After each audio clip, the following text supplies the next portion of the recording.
24ಕ್ಕೆ ಆಗುತ್ತೆ ಅಂತ ಇದ್ರು. 24ಕ್ಕೆ ಕ್ಯಾನ್ಸಲ್ ಆಗಿದೆ. ಬಹುಶಃ 1ನೇ ತಾರೀಕು ಆಗ್ತಿದ್ದಿದೆ. ಆಮೇಲೆ ಅವ್ರ ಚಿಂತನೆ ಇನ್ನೊಂದಿತ್ತು, ಹೆಣ್ಮಕ್ಳದೊಂದು ಹಾಸನದಲ್ಲಿ ಒಳ್ಳೆ ಐಟತ್ತು ಸಮುದಾಯ ಭವನ ಹಾಸ್ಟೆಲ್ ಮಾಡಬೇಕು. ಅದು ಇವತ್ತು BCMಗೆಲ್ಲ ಅರ್ಜಿಯಲ್ಲಿ ಹಾಕೊಂಡಿದ್ದಾರೆ. ನಾನು ಮೊನ್ನೆ ಕೇಳಿದಾಗ ಅವರೇ ನಿಮ್ಮ ಸಮಾಜ ಸಹವಾಸ ಸಾಕು ಏನು ಮಾಡಿ ನಿಮ್ಮ ಕಟ್ಗೆಣ ಸಮಾಜಕ್ಕೆ ಹೋಗಿ ಸುಮ್ಮನೆ ದುಡ್ಡು ಕೇಳೋದಾಯ್ತಂದ್ರೆ ಸರ್ಕಾರದಲ್ಲಿ ಕೊಟ್ಟರು 1 ಲಕ್ಷ 400 ಕೋಟಿ ಕೇಳ್ತಾರೆ. 400 ಕೋಟಿ ತಂದ್ರೆ ಕೇಳಿದ್ರೆ ಯಾರು ಅದ್ರ ಬಗ್ಗೆ ಉಸಿರೇ ಇಲ್ಲ, ಒಬ್ಬರು ಮಾತಾಡೋದಿಲ್ಲ. ಇನ್ನೇನು ಸಮಾಜಕ್ಕೆ ಮಾಡಕ್ಕೆ ಹೋಗ್ಬೇಕು, ಸಾಕು ಮಾಡೋದು ಮಾಡೋದ್ರ ಬಗ್ಗೆ ಇದಾಗಿ ಮಾಡೋದು. ಎಷ್ಟು ಮಾಡಿದ್ರು ಒಂದೇ ಕಡೆ ಬಿಟ್ಟಿದ್ರೆ ಸಮಾಜದಲ್ಲಿ ಮಾಡಿದಿರಪ್ಪ. ಯಾರು ಸುಮ್ಮನೆ ಯಾರೋ ಮಾತಾಡ್ತಾರೆ ಇದು ಮಾಡೋದು ಅಂದ್ಕೊಂಡು ಅವೆಲ್ಲ ಸೇರಿ ನನಗೆ ಭಾಳ ನೋವಾಯ್ತು ಅಂತ. ಸಮಾಜದಲ್ಲಿ ಒಬ್ಬ ವ್ಯಕ್ತಿ ಇಂಥ ಕೆಲಸ ಮಾಡ್ಬೇಕಾದ್ರೆ ನಾವು ಕನ್ಸಿಡರ್ ಮಾಡ್ತಾ ಹೋದ್ರೆ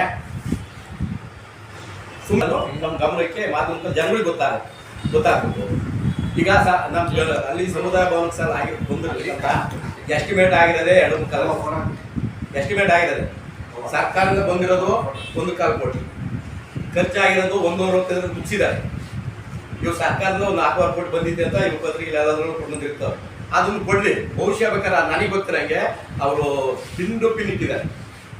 ಯಾರ್ಯಾರು ದುಡ್ಡು ಕೊಟ್ಟಿದ್ದಾರೆ. ಬಹುಶಃ ನಾವೇ ಅರ್ಸಿಕೆಯಲ್ಲಿ ಧನವಂತರಿಗೆ ಇವತ್ತು 1 ಲಕ್ಷ ಕೊಟ್ಟು ಅವರ ಚೆಕ್ ಮುಖಾಂತರ ಕೊಟ್ಟಿದ್ರು. ಶ್ರೀನಿವಾಸ್ ಕೊಟ್ಟರು, ಅವರೆಲ್ಲ ಚೆಕ್ ಮುಖಾಂತರ. ಇದೇ ನಮ್ಮ ಚಂದ್ರಶೇಖರ್ BO ಇದ್ರು, ಕ್ಯಾಶ್ ತಗೊಬಂದ್ರು, ಬೇಡ ಅಕೌಂಟ್ಗೆ ಹಾಕಿ ಅಕೌಂಟ್ಗೆ ಹಾಕ್ಸಿದ್ರು. ಇದು ನಾನು ಕೆಲವು ಪ್ರತ್ಯಕ್ಷವಾಗಿ ಕಣ್ಣಾರೆ ನೋಡಿರ್ತಕ್ಕಂಥ ವಿಚಾರಗಳು. ಇವೆಲ್ಲ ಹಿಂಗೆ ಬಂತು ಅಲ್ಲ, ಇದನ್ನ ಮಾಧ್ಯಮ ಮುಖಾಂತರ ಜನಗಳಿಗೆ ಒಂದು ಪ್ರಚುರಪಡಿಸಿ ಒಂದು ಒಳ್ಳೆ ಸಂದೇಶ ಹೋಗ್ತದೆ ಅಂತ ಶಿವಪರಿಂದ ಶ್ರೀಮತಿಯವ್ರು ನೆನ್ಕತ್ತೀನಿ. ಬಂದು ಹೋದ್ರೆ ಎಲ್ಲರಿಗೂ ಸಹ ಕಾಫಿ ಬಿಸ್ಕೆಟ್ ಇರ್ಬೋದು, ಆಮೇಲೆ ಊಟ ಟೈಮ್ ಬಂದವರೆಲ್ಲ ಊಟ ತಿಂಡಿ ಎಲ್ಲ ಕೊಟ್ಟಿದ್ದಾರೆ ಸರ್. ಬಹುಶಃ ನಮ್ಮ ಶ್ರೀಮತಿಯರ ನಾನು ಮಾಡ್ತಾ ಇದ್ರು, ಇವರು ಒಂದಪ್ಪ ಬಂದರು ಹೋಗಿದ್ದು ಬಣಗರು ಆ ಥರ ಬಣದ ರೀತಿಯಲ್ಲಿ ಅಷ್ಟೊಂದು ಸಂಭಾಳಿಸಿದ್ದಾರೆ. ಆಮೇಲೆ ನನಗೆ ಗೊತ್ತಿರಂಗೆ ಭಗವಂತ ಅವರಿಗೆ ಸಮುದಾಯ ಭವನವನ್ನು ಮಾಡಿ ಹೊಡ್ಕೊಂಡು ತಿಂದು ಮಾಡಬೇಕಾದ ಅವಶ್ಯಕತೆ ಅವ್ರಿಗಿಲ್ಲ. ಭಗವಂತ ಅವ್ರಿನ್ನೂ ಚೆನ್ನಾಗಿಟ್ಟಿರಲಿ, ಇದ್ದಿದ್ರಲ್ಲಿ ಅವ್ರು ಚೆನ್ನಾಗಿಟ್ಟಿದ್ದಾನೆ ಭಗವಂತ.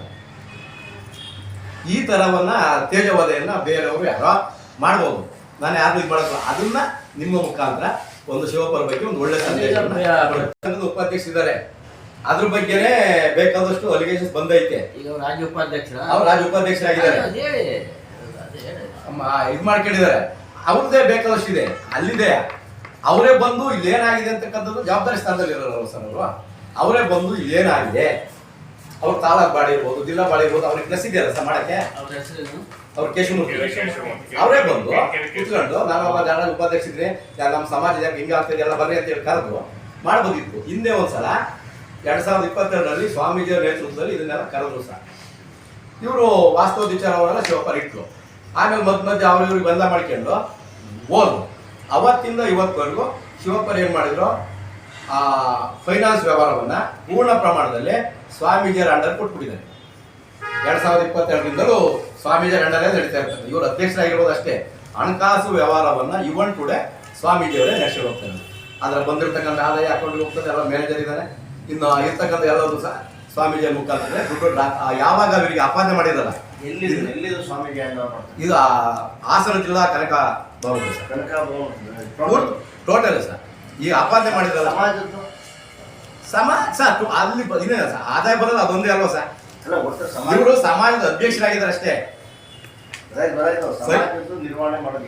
ಸಮಾಜದ ನಿರ್ವಹಣೆ ಜಿಲ್ಲಾಧ್ಯಕ್ಷ ನೋಡ್ತಾರೆ, ಬಟ್ ಹಣಕಾಸಿನ ವ್ಯವಹಾರ ಸ್ವಾಮೀಜಿ ಎಲ್ಲ ಸಮಾಜ ಎಲ್ಲ ಮುಖಂಡರು ಇತ್ತು. ನಮ್ಮ ಸಮಾಜದ ಜಿಲ್ಲಾ ಮಟ್ಟದ ಯಾರ್ಯಾರಿದ್ರು ನಮ್ಮ ತಾಲೂಕು ಎಲ್ಲ ನಾನು ಸಹ ಅವತ್ತು ಹೋಗಿದ್ದೆ.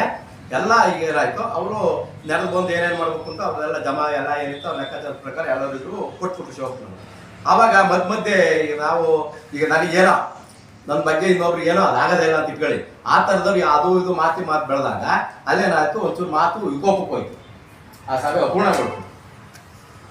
ಅಪೂರ್ಣಗೊಂಡಾಗ ಏನು ಮಾಡಿದ್ರು, ಅಲ್ಲೇ ಅವ್ರೇನು ಮಾಡಿದ್ರು, ಸ್ವಾಮೀಜಿ ಇದ್ರಲ್ಲ ಅಲ್ಲೇ ಮುಖಂಡರೆಲ್ಲ ಇದ್ರಲ್ಲ ಅವ್ರನ್ನೆಲ್ಲ ಸೇರಿಸ್ಬಿಟ್ಟು ಇನ್ನು ನಾನು ಇವತ್ತಿಂದ ಈ ಸಮಾಜದ ಅಂದರೆ ಸಮುದಾಯ ಮಾಡೋದು ₹1 ರೂಪಾಯಿನೋ ಅನ್ನೋದು ಬಂದಿರ್ತಕ್ಕಂಥ ದುಡ್ಡನ್ನು ಹಿಡಿದಾಡೋದಿಲ್ಲ, ಈ ಅಪಾದನೆ ಮಾಡಿ ನಾನೇ ಕೊಟ್ಕೋಬೇಕು ಅಂತ ಸ್ವಾಮೀಜಿಯವರಿಗೆ ಅವತ್ತೇ ಕ್ಯಾಶ್ ಕೊಟ್ಟು ಮತ್ತೆ ಆಲ್ರೆಡಿ ಮಾಧ್ಯಮ ಮುಖಾಂತರ ಬಂದು ಶಿವಪ್ಪನವ್ರ ವಿರುದ್ಧ ಆಪಾದನೆ ಮಾಡಿರ್ತಕ್ಕಂಥದ್ದು 100ಕ್ಕೆ 100 ಅದು ಸತ್ಯಕ್ಕೆ ದೂರವಾದಂಥ ವಿಚಾರ.